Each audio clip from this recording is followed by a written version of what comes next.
এই যে বড়ইর মতো দেখা যাচ্ছে যে প্যাকেটে করা, এটা আসলে বড়ই না, এটা হচ্ছে জাপানিজ একটা ফল। এটার নাম হচ্ছে উমেবুশি।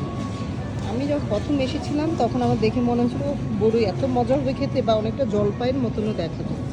কিন্তু এটা হচ্ছে উমেবুশি, এটা দিয়ে ওরা একটা আচারের মতো তৈরি করে। কিন্তু আমাদের দেশে যেমন আমরা তেল দিয়ে আচার করি, এরকম তেল দিয়ে না। এই যে একটা শাক পাতা আছে এখানে, আমাদের লাল শাকের মতন, এটা একটা পাতা, এটা দিয়ে লবণ দিয়ে এই উমেবুশিটাকে রেখে দিলে তারপরে এটা এমন আচারের মতন হয়ে যায়, যেটা দিয়ে ওরা নাকি অনিগিরি তৈরি করে। মানে ভাতের ভিতরে এই একটা উমিবুশি ঢুকিয়ে দিলে খেতে একটু টক টক এবং খুবই মজার একটা খাবার তৈরি হয়ে যায়।